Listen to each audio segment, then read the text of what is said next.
పోసి ఆద్యంలో మీ ముఖాన్ని ప్రతిబింబం చూసుకోవాలి. ఆ చూసిన తర్వాత ఆద్య రక్షణ అయిన తర్వాత మీకు స్నానం రావటం కోసం ఈ కార్యక్రమాన్ని నిర్మించడం జరిగింది. ఇప్పుడు చేసినటువంటి భాగంలో సూర్యగ్రహానికి అష్టోత్తర చదువుతున్నారు, మీరు పూజ చేయాలి.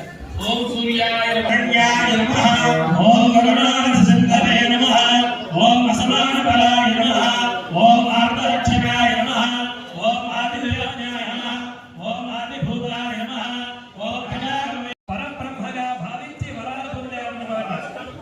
సాక్షాత్తుగా